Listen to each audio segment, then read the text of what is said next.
తెలుసు ఎవరిని మనం చిన్నపిల్లల నుంచి ముసలి వాళ్ళ వరకు ఎవరిని ఎట్లా ఇక్కడ కాకుండా కూడా ఇంటర్నేషనల్లో కూడా మనం ఎవరిని భయపెట్టించాలంటే గనక భూ అంటాం మనం ఫస్ట్. సో అది బేస్ చేసుకొని చేసిన స్క్రిప్ట్ ఇది.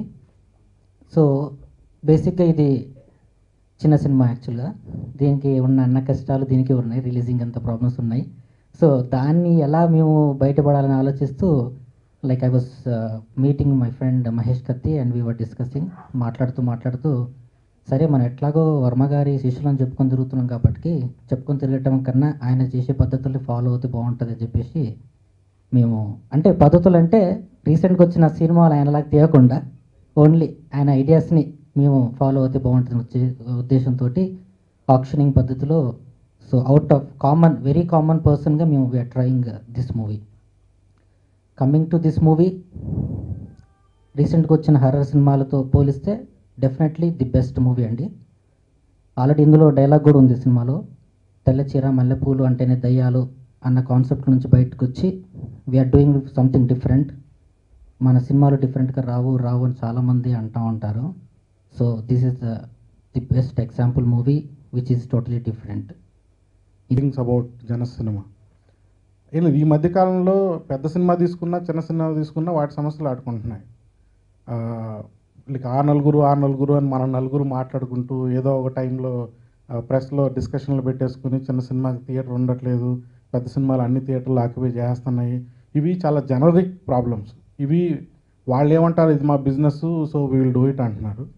కనీసం ప్యాషనేట్ ఫిల్మ్ మేకర్స్ ఇండిపెండెంట్గా తను హాంకాంగ్లో ఉంటూ సినిమా మీద అభిమానంతో వచ్చే ఒక సినిమా క్వాలిటీ ఫిల్మ్, అంటే ఏదో గాలివాటున వచ్చిన సినిమా తీయడం కాకుండా ఒక క్వాలిటీ ఫిల్మ్ తీసినప్పుడు దానికి కనీసం మినిమం వెన్యూస్ పాసిబిలిటీ, అంటే ఎంతమంది చూస్తారో అనేది ఎవరు డిసైడ్ చేస్తున్నారు? ఎవరో నలుగురు డిసైడ్ చేస్తే కాదు కదా. ప్రేక్షకుల వరకు వెళ్దాం, ప్రేక్షకులు రిజెక్ట్ చేస్తే that's a bad film, accept చేస్తే దట్స్ ఎ గుడ్ ఫిల్మ్.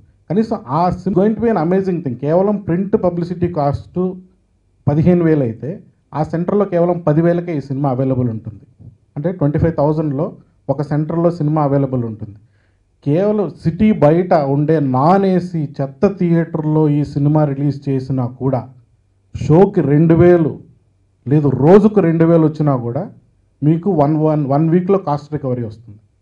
అంటే ప్రపంచంలో, అంటే మనకు అందరికీ తెలిసిన సింపుల్ విషయం ఏంటంటే ప్రపంచంలో ఎక్కడ కానీ ఆంధ్రప్రదేశ్ తెలంగాణలో ఉన్నంత ఆక్యుపెన్సీ రేట్లు ఎక్కడ లేవు. Be on this platform. Thank you everyone.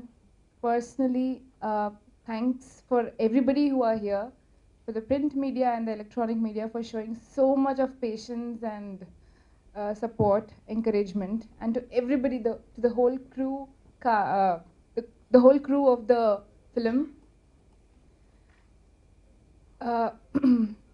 Literally, it was like a buddy project. Edo oka movie, director, artists, and oka environment assalu కలిగించలేదు. It was like a friendly environment. ఏదో ఫ్రెండ్స్ కలిసి చేస్తే ఎలా ఉంటుందో అంత లిబరేటెడ్ ప్లాట్ఫామ్ నాకు ఇచ్చారు, which is the reason why after succession నేను శ్రీకిషోర్తో పనిచేయడానికి I said yes, because of the nature of his work, the way he deals with people. It's very very liberating for an artist. So even in this project Boo హాంకాంగ్లో shoot చేసాం. అసలు నేను ఏదో movie shoot కోసం వెళ్ళినట్టు నాకు అస్సలు అనిపించలేదు. It was total fun. అంటే సమ్ హాలిడే కోసం వెళ్ళినట్టు అనిపించింది నాకు. And working in this movie also was absolutely wonderful.